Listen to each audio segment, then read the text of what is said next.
Today on the podcast, I'm joined by Colin Hewitt, the founder and CEO of Float, the award-winning cash flow forecasting tool built for small businesses and the fractional finance world. Colin launched Float back in 2011 after experiencing firsthand the challenges of managing cash in his own digital agency. What started as a personal pain point has since grown into a powerful platform used by tens of thousands of businesses worldwide, helping them visualize scenarios, plan smarter, and stay cash confident. He's also the host of the New F Word podcast, supporting fractional CFOs navigating financial strategy and growth. Welcome to the Accounting Apps podcast, Colin. How has your week Hey, been? yeah, it's been great. Thanks, Heather. Good to see you again. Yes, absolutely. I think I was back there in 2011 or 12, seeing you actually win the first round of awards for Float.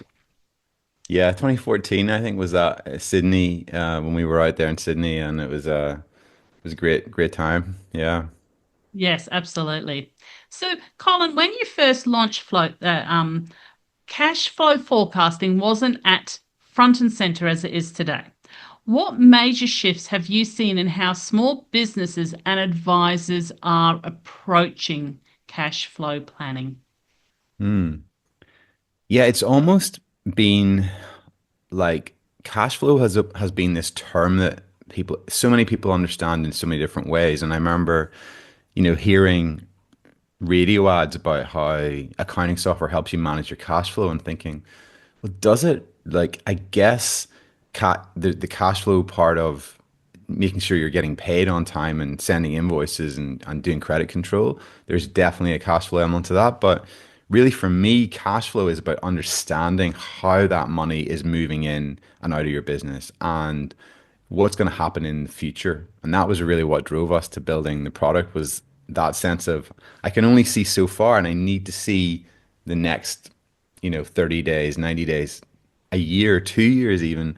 And, you know, when you're sort of looking long term, P&L is fine. But when you're looking in that short term, it's all about cash. And I think there's starting to become that awareness that probably we didn't even realize when we started the product is, we were talking about direct method forecasting, to use a technical term, and everybody else was talking about indirect. So that's kind of been something we've really doubled down on in the last couple of years. Can you, for our listeners, expand on what you mean by the difference between direct and indirect forecasting? Yeah. So indirect is when you would start with a typical three-way model. So you'd have your P&L, you'd work out essentially how long those movements when you would make a sale were likely to hit from a cash point of view, but you'd be doing it on a kind of general basis, like we get paid in 30 days or 60 days. Um, and so you would set monthly budgets, and really it would give you a good idea as to when cash might flow into the business.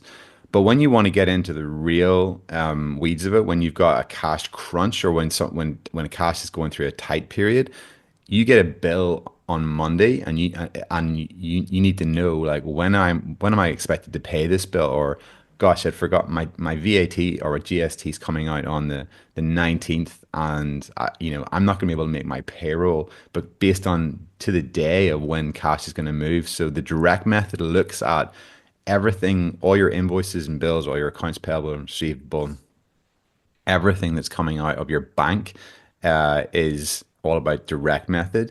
So it doesn't really, it's still important to know, like, there's a budget for marketing that's due next month, that we've set aside some money. So we take those into consideration as well. We're not just looking at invoices and bills, because obviously there's stuff that's missing in there. So we kind of have this hybrid approach where we do cash-based budgets. So your rent, things like that you're going to be paying each month.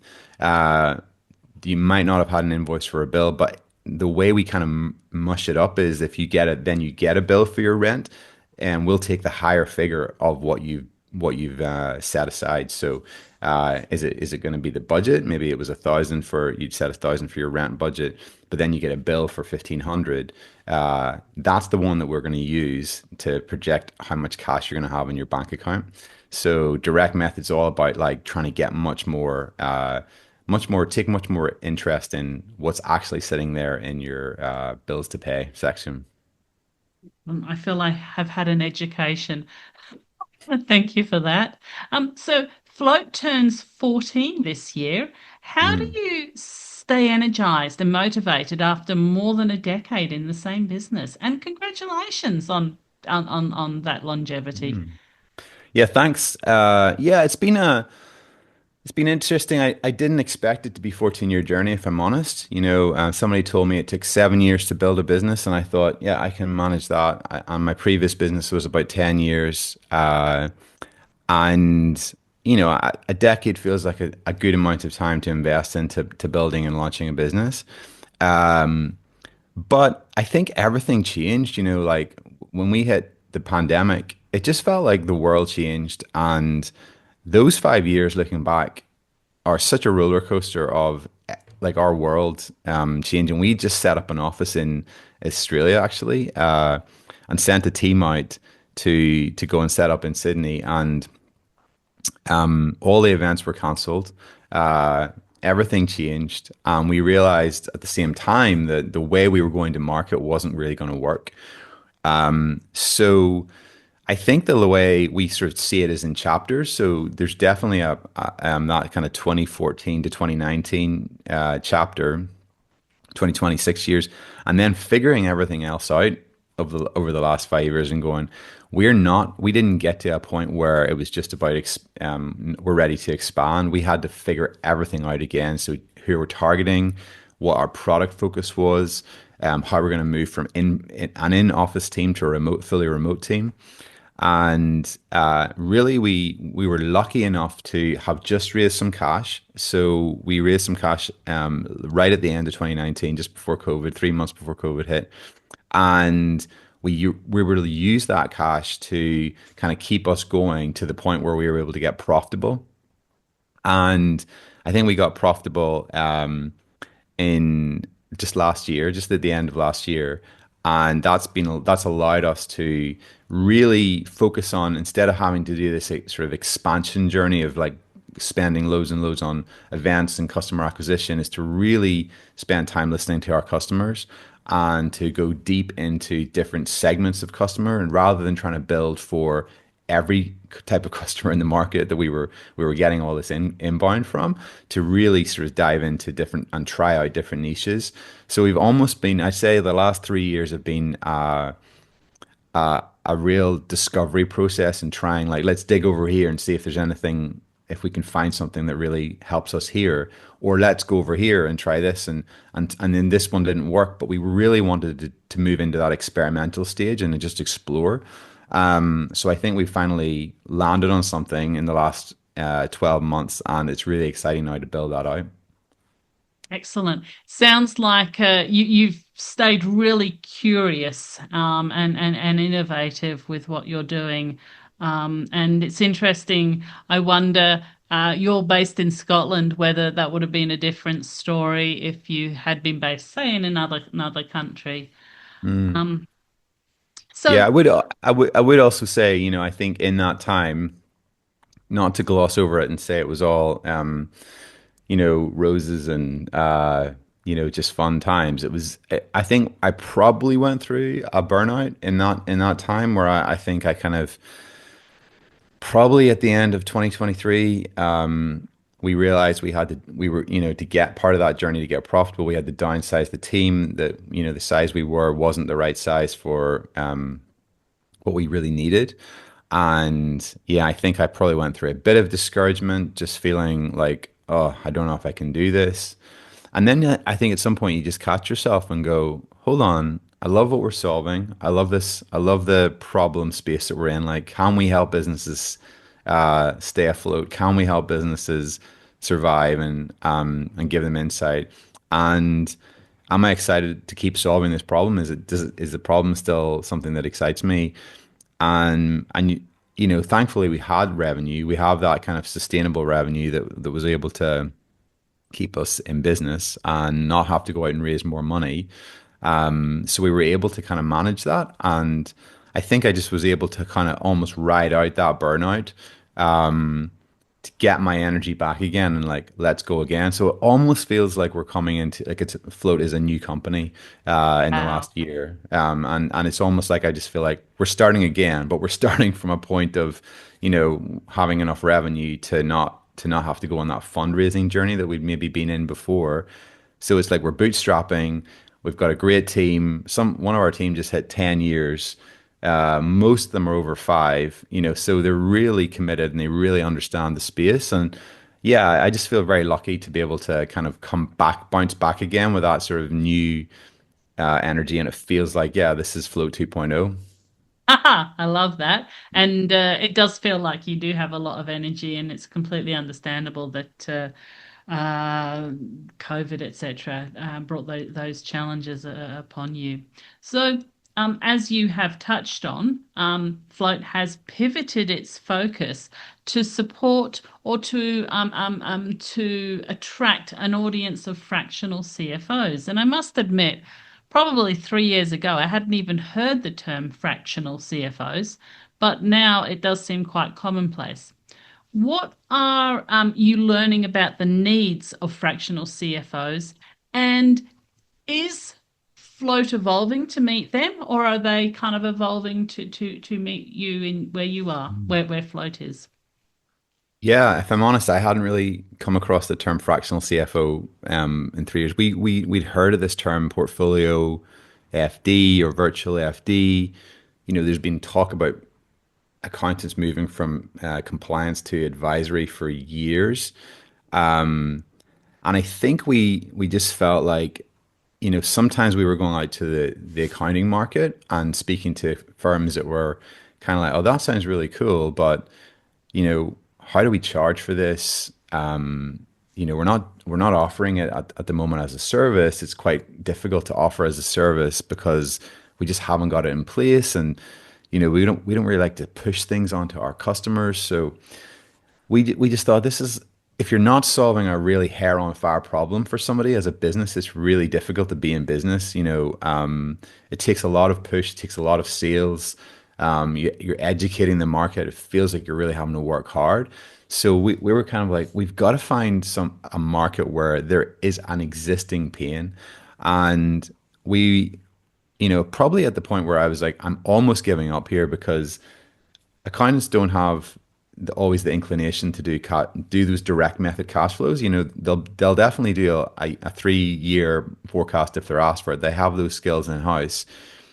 But to do the direct method, like 13-week cash flow, somebody comes along and says, I want to manage my cash, I want to check in every month on cash flow. They're not going, oh, I need a solution for this a lot of the time. Hmm. And then we came across a couple of my friends actually said, "Oh, we've just started using Float," and I said, "Oh, that's interesting. Like, I didn't think that would be something you would set up." And they was like, "No, it wasn't me. It was my fractional CFO." And I was like, "Okay." And I was like, that's interesting. Let's explore that. So we just started hearing from more and more businesses that were I think in COVID, like this move to fractional meant that like, hold on, if we're remote, we don't have to hire somebody in the office. So we're not limited to that pool. So we can go further afield, but we don't necessarily need that person full time. And so from a leadership point of view, we actually hired a fractional CMO because we just felt like we want the experience, but we don't necessarily need that person to pay that price and to have that person working in 5 days a week. And so it works for them because they're able to keep their life exciting and work with multiple clients, but we're able to get their decades of experience directing us, but not having to sit and do the work. So it makes sense from a finance point of view as well. And we hired our own fractional CFO and like found this is great. We get great reports. We are able to ask the right questions. So the fractional CFO made sense. And then we started asking questions to the fractional CFO, like, what are your problems? And if they're the difference between a full-time CFO is they're really comfortable in a spreadsheet. And if they're working with one business, they can probably make that spreadsheet do everything they need and they're happy to live in it, basically. But if you're a fractional and you're having to context switch between three, four, five clients, then that starts to become a real pain because you're like, oh, where's the cash app for this company? I've got to spin it up and then, oh, it's not being updated. And I've got to ask the bookkeeper to do that. And it starts to become really, really painful. So we realized fractional CFO market's growing, short-term cash flow awareness is growing, and we can solve that problem for the context switching fractional CFO and say, hey, look, let us take some of that pain away. So yeah, it really felt like it worked. And now I think it's not, we are starting to see and work again with accounting firms that are offering that FD service because this is, but we're not going after it. We're not selling to it. We're not picking up the phone, but we are having incoming people saying, yeah, we're ready to start offering this. And this makes a lot of sense for us to be able to say, would you like a 13-week cash flow forecast? We'll deliver it. We'll have a call once a month, and we'll look at and it just sort of becomes a really nice package. Yeah, absolutely. And I have never heard that highlighted before, the issue of context switching for a Mm. fractional CFO, but it actually makes a lot of sense in that I'm kind of always like accountants love their spreadsheets, so trying to move them from a spreadsheet is hard going. But what you're saying there about the context switching, at least it all looks the same because trying to sit in someone else's spreadsheet is horrible. Yeah. So, And absolutely. And there's so many potential errors that can creep in if you're not 100% familiar with it. And then the other interesting thing for us was we realized that a lot of people were confusing Float and Fathom and Futurely and Spotlight and Sift and going, well, oh, we've got Sift or we've got Fathom or so we don't need Float. And none of those products offer that 13-week cash flow. None of mm, them have that kind of direct method cash flow forecasting that we do in the same way that we do. Sift has a version of it, but it's very, very different kind of from a mindset point of view. So again, just sort of going, well, actually, we don't want to compete. We don't want to build a whole reporting suite at this stage. But really, we can sit alongside. So we're seeing more people going, well, what about we use a zero fathom float stack? And that becomes how we do it. And that's what we're actually using ourselves now. We use Fathom for our management reports. It's really easy. It's set up. It just runs for that kind of profit and loss based report, a very kind of high level forecast for cash, and then Float provides that detail, and I know I that's what I check, that's what I can see the accuracy of, and we yeah, I'll talk a bit more functionality wise, but I think that's the exciting part for me is not trying to do everything, but really go, we're going to nail the cash flow part and other people will do different things. And that's where we come into play and helping people understand that that's the stack that you need. It's not just one reporting tool for everything. It's actually, you'll get different things and it'll work together really nicely. yeah, absolutely. And I'm glad that you addressed that about how you may well be sitting with a number of different reporting tools for the different needs and nuances of the clients that you're working with. So, Colin, I'm keen to hear about new feature and functionalities that Float has released. But before we dive into that, I'd like to encourage our listeners to subscribe to the Accounting Apps newsletter at accountingapps.io and also hit subscribe to this podcast while you're listening. So, back to you, Colin. Can you run through some of the newest features Float has released and sort of highlight what they do and what problems they're solving? Yeah, well, like I said, interestingly, the first one that we realized when we started working with the fractional CFOs that we need a 13-week report. Like typically our report had a monthly and a daily view. And the report that a lot of fractionals were asking for was, I just want the 13-week report. And actually like moving from a monthly to a weekly view is quite complicated, and so we'd avoided it in the past because there's just different things to consider around how your budgets roll over. Is it week? Are they rolling over from week to week? Or are they dropping off every week? Or how does it work? So we had to do a lot of thinking on that, and we released our 13-week a few months ago. And a really cool thing about that is now you can actually hover over that graph. If you see a dip that you want to explore, you can click into it and you just get a really nice list view of everything that's in that week. And it really helps you to kind of dive in and go, oh, it's that bill, it's that transaction, it's that budget that I wasn't expecting. And so it just makes finding things in the cash flow when you're managing in that week to week basis much easier. So that was a big one for us to get out. Um, the next thing we released was a consolidation view. So we've been asked for consolidation for years. I mean, I remember people just saying, and we again thought this could be really complicated. I'm not sure how many businesses need consolidation. And we just decided, actually, with the rise of, there's a new wave, I think, of consolidated tools out there like Mayday and Translucent that are really there's just speaking to Michael Wood actually on our podcast a few weeks ago and just hearing how many types of businesses are trying to scale on Zero and QBO now. I'm sure you've talked about this stuff before, but it's just it's incredible hearing some of the sizes of business they're getting to on using multi-entity with Zero and we actually had that problem when we went to Australia, so we understood it for the first time when we had our Zero Australia and our Zero in the UK.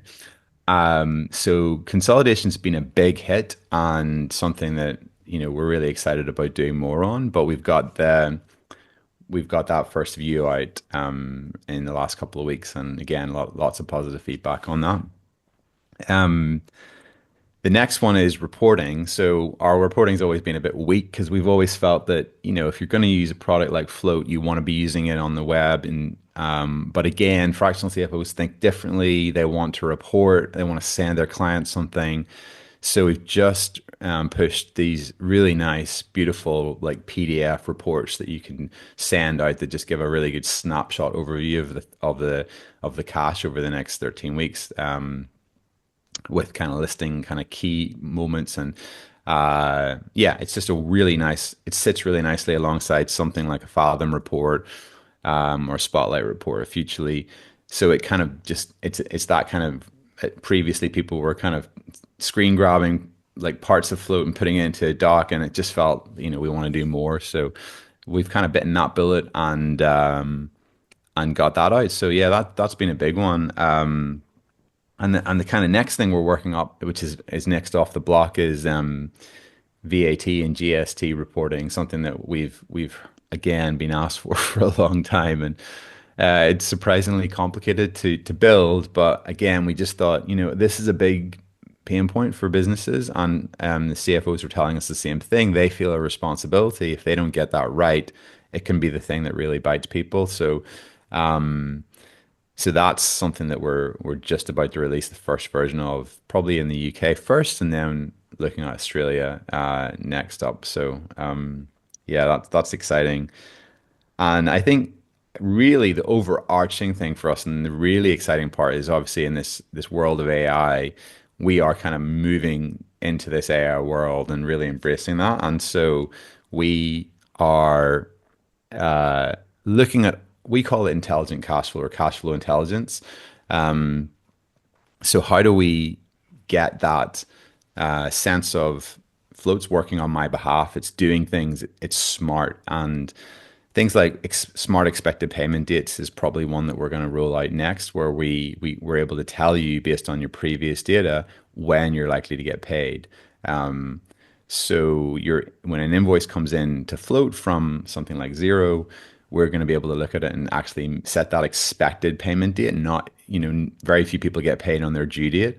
So we'll have the invoice, but we'll also be able to tell you it's even though you think it's going to get paid on the 19th, it's probably going to be, the second or third of the next month. And that could have a huge impact on whether or not you're able to make your payroll. So those kind of things are just a little bit of where our heads are at the moment. Now that's all very interesting. Midway into the podcast, and AI was eventually mentioned, which is I was wondering whether it was going to get mentioned or not. So, but what we've got 13-week forecast, consolidated view, reporting, and you're looking at VAT and GST reporting and sort of smart intelligence with AI. Mm, And the VAT and GST, you're talking about releasing that across the UK and Australia. And as listeners will know, I've just spent some time in Canada, and they have two levels of GST. So I think it's provincial and state, or no, provincial and federal tax. So it's so complicated there. So that might might be one that you want to miss. Um, and I didn't realize you'd just done a podcast with Michael Wood, so I'll have to put that on yeah. my listening Yeah, my yeah. I haven't released it yet, but it'll be up oh, soon. that's why I Yeah. didn't know. I was thinking, how did I miss that? I know Yeah. everything that's going on. There you go. So you're teasing us with that one.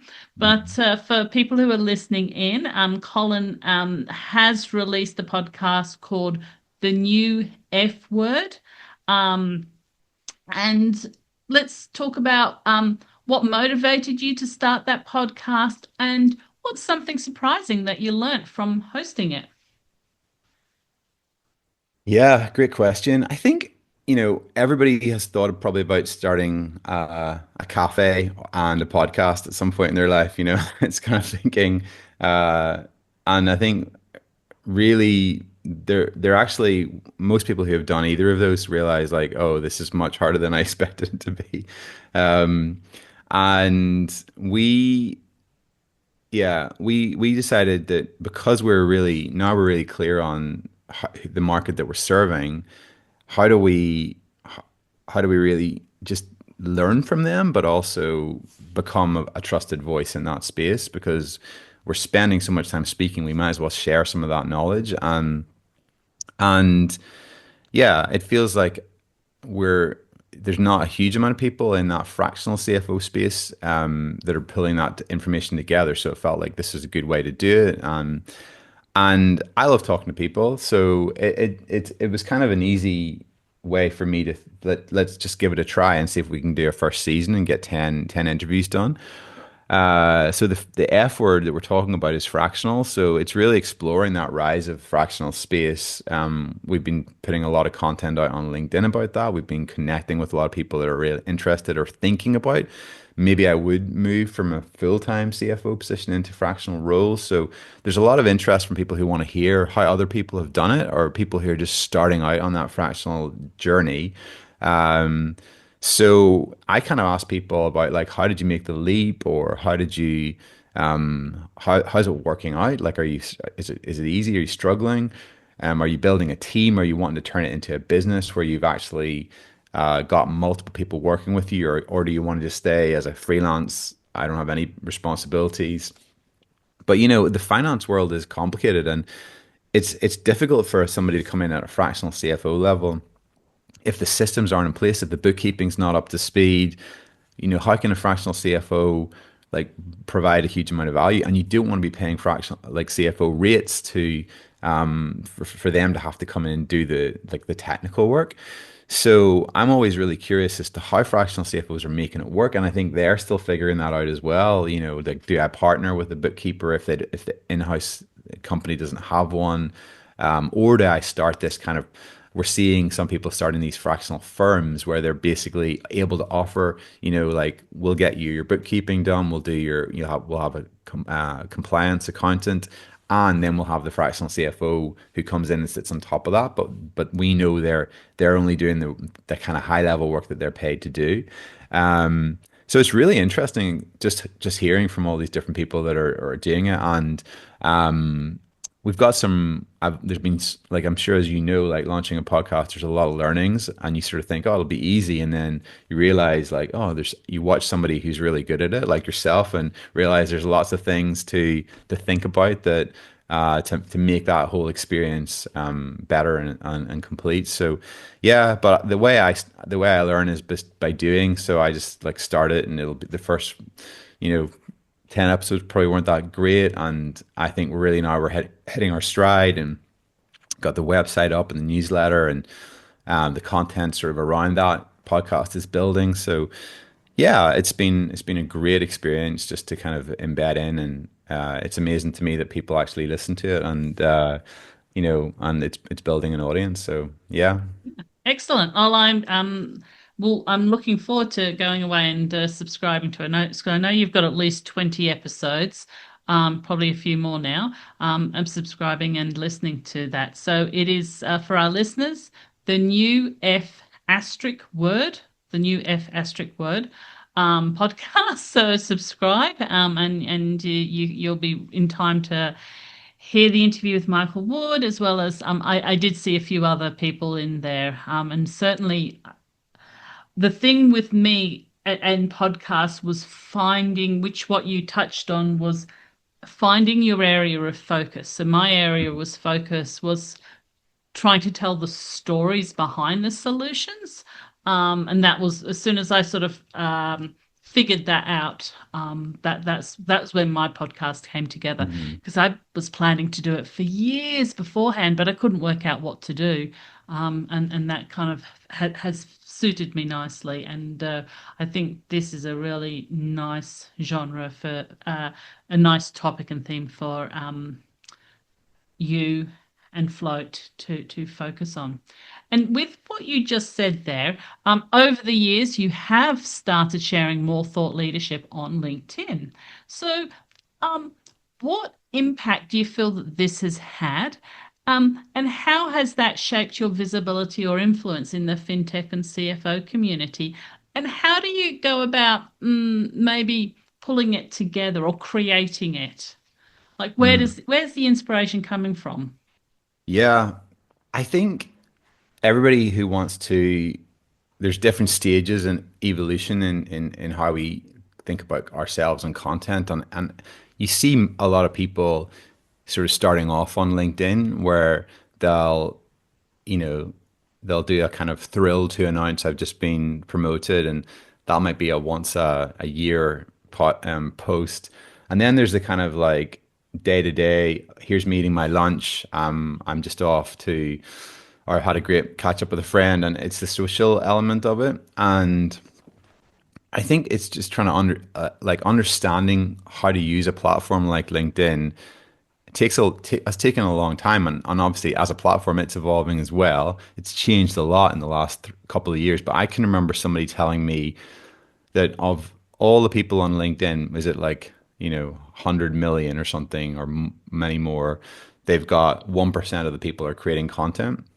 So Mm, you just realize like this is an incredible opportunity to be putting yourself into that space on a regular basis. But the kicker is you have to have something interesting to say. And the hard part of that is that, you have to be willing to say something that's a bit different. And I think everybody has to, there's a nervousness about raising your head above the parapet. We've all sort of, read a post and gone, oh, roll our eyes and thought there's that person, or, but actually the people that you do that with are often the time you realize like those people have broken through. They've broken through the not caring stage. And I realized I needed to break through that barrier and stop, caring what people think, because it's just you think, well, once I'm successful, I'll say stuff and I'll have a platform. But actually, realizing like when's that ever gonna when am I there's always gonna be a reason to not. So let's just start. And I think I just started posting and making a commitment to post on a more regular basis. And again, probably looking back, I'll be like, oh my goodness, I can't believe like I wrote that, or I didn't write well, or and it just, I think the putting the reps in is just a big part of it, of just getting better. And you realize, and the nice thing about LinkedIn is you get that real time feedback when a post doesn't do well, or you think, why did that post really connect with people and that one didn't? And so it's a great process of creativity. And I read a lot of books around writing and creativity. So it was kind of a nice creative expression for me, and a good challenge. And then I think it just became a part where we're like, okay, there's actually, I feel like I'm exhausted. I can't just say the same thing over and over again. But you realize that there's a lot of people out there who have never connected with your content. So part of the game is how do you repurpose content, keep it interesting. Some people might switch off and go right, but those aren't the people you're trying to reach. There's hundreds of thousands of people coming to LinkedIn every month or year, and it's about reaching those people, and there's still a lot of people on LinkedIn who have never heard of you. So it is all about playing. It's a bit of a game. I've gone from getting some support in terms of how, working with somebody else who will help repurpose the content. I still have full editing control over that and say, but it's a kind of team game now where we we're always thinking like how do we produce good content and put it out in a way that makes it interesting. And oh, Heather, you've disappeared. I am here. My dog just entered the. I thought I'd better check. But yeah, it's so what it's like. But it's been a good experience, and I'm still, it always feels like you have these moments of time when you're able to create content, and then times when you get too busy, and it feels like it slips away. And it's something that I'm still like trying to prioritize days just to come up with stuff and write in a stuff that's interesting to me that I would want to read, and think about how to creatively carve that up and use it as content to connect with other people that haven't come across this yet. Well, I think you've done a really good job of it, and I kind of have Thank you. noticed sort of the evolution over the last few years. And I would encourage everyone to connect with Colin Hewitt on LinkedIn to see what he is posting. And I think that you're right.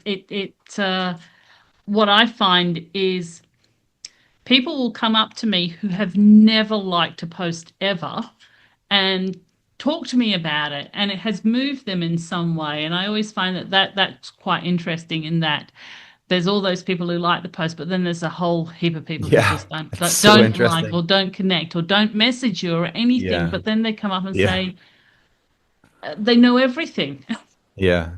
They always and those are the people who are not creating content because you sort of think, well, I really appreciate that, but you could have given it a thumbs up, like one little thumbs up, wouldn't hurt. But people, yeah, I guess I don't know if there's a nervousness, but people like thinking like I don't want to, you know, I don't know if that would associate me with something, or Yeah. people think I'm on LinkedIn all the time, or so yeah, it's a funny one that there's a lot of people out there who completely do not interact at all, but like you say, they're still seeing your content and Mm. there's still work to be done. Yeah, absolutely. So I'm never upset if I haven't had a lot of likes. I haven't had that sort of dopamine hit of a lot of likes because I know that there'll be people who are reading it and they'll just randomly come up to me when I go to a conference or something and say that it's impacted them. So as long as I Hmm. feel the content's okay and good, I Yes. just keep putting it out there and as you say, maybe rework it again down the road. So, looking ahead, what is next for Float? What is exciting you about sort of the future of Float? I know that you've got a few things, feature functionalities release. What's exciting you? What are you looking Mm. forward to? Yeah, I I'm really, I know everybody's talking about AI. I think for me, I am really getting back into coding myself. Something about me, I studied computer science at uni, and I was a pretty bad coder, like in terms of I didn't have the attention to detail to spend hours looking for missing semicolons and things that things were like bugs that had been written in my code. So I always got like halfway through and got gave up. And or sometimes I would get wired in for days, and it just felt like that was fun, but it wasn't really where I'm not using my energy in the best way. But now with AI, I've got back into writing code. I'm not writing any code on Flow yet. The guys won't let me do that, but I am sort of hacking on some side projects just for fun, just to kind of try. And it's a frustrating and yet very rewarding process, just being able to think about, wow, this stuff is moving so fast. I get to be a creator again in that regard, and it's kind of almost like the part that I do like because the AI is worrying about the details, and I get to be more big picture, but we're still creating something together, and I don't have to pay an engineer to do that. So yeah, I'm really excited. Even seeing our own team, you picking up the tools. I've sort of said to them that we need to become an AI first company, and that's challenging for a team that's been around for over a decade. To sort of go, okay, we're gonna have to, like really rethink our whole, reason for being, and not just it's not just about using ChatGPT, to write a nicer email. It's actually thinking about, how we're using all like evaluating tools that are coming onto the market, and how, we're doing stuff in products. So now we like, for example, I was saying to our customer support team, if you're speaking to a customer and that gives you an idea about something, you can actually go into something like Claude and say, "Hey, I've got an idea for how we can make this better in Float. Like, I want to code up a prototype, and this is what I want to look like." And then they can actually get so far of communicating like the problem that they want to solve, and show it to an engineer, say, "Look, I think if it could work like this," rather than just going, here's a bug, or here's a problem that I've seen with this customer. So just putting those kind of that power into people's hands to be able to get things so much further, is really exciting. So we're definitely in making that transition, internally, like by exploring how we use the tools to kind of level up. And yeah, and then yeah, really dominating that cash flow intelligence piece. What does that look like? How are we moving from a company that SaaS has always generally been like, here's a tool, go and use it, to actually here's a smart companion, that you're going to be able to work with to get better insight. And so Float's coming to you and saying, "Hey, your GST's due in a few weeks, and you're not going to be able to afford to pay for it." Or, "Hey, you're sitting on loads of cash. Like, why Yeah. not put this cash into a high interest saving account, and you can lock it up for 12 months because you don't need it." That kind of stuff, it is where I think we're heading, and it's really exciting. And potentially then you connect cash flow up to making payments or getting a loan, or it just feels like cash flow is at the hub of everything, cash management. And if you can get that piece right, then, with the connectivity that's coming through AI, it's just a really exciting time to be in the space. So yeah, we're in this new world again. It's this new AI era, the post-COVID era, remote working, and we're kind of hitting our stride. So yeah, it feels like I couldn't be more excited about what the next couple of years hold. Excellent. I never knew you had a computer science degree. Hmm. You worked in an you worked did you run a business before the agency that you worked? That's kind of No, going from computer science. Oh, you did run a business before the agency. no. My agency was the first business, but it was kind of technical, I guess. The web, that started in Oh, 2002. okay. Yeah, fair So enough. we're kind of started at the beginning of websites and hosting websites, and I did have to use a little bit of that technical ability to get us started. And building websites was a lot more challenging, back then. So I Yeah. think the website company evolved into an app building company, and we started doing more app building, and that's how we kind of transitioned into building our own app, which is Float. But yeah, I think I realized pretty quickly that coding wasn't my like main calling in life, because you know somebody it just requires so much focus and detail, and if you're trying to be a big picture person, connector person, it's really hard to do both those things. But yeah, I'm enjoying like just putting the headphones on, and spend I can lose 3 hours very quickly in coding. And people still say, "Oh, it's not proper coding," or it's not there yet. But the whole point for me is like just being in on the journey with it and seeing it evolving. And I think a lot of people would be like if they're not embracing it, if you're an engineer and you're not embracing it, it's going to be something that catches you out because it's just finding those ways that you can speed up and you can just get, whether it's doing code reviews or whether it's building sort of some features or uh, checking things for you. It's there's a lot of speed boost to be had by embracing what's coming. Yeah, absolutely. And I think it's always useful to understand coding, even if you can't deep dive into the detail of it, because it kind of helps you understand the possibility of what could be done. So, Yeah. so Colin, is there anything else that you'd like to share with our listeners? And what is one thing you would like our listeners to take away from today's episode? Yeah, I think to me, it baffles me that more people are they're either not doing a cash flow on a regular basis or they're doing it in a spreadsheet.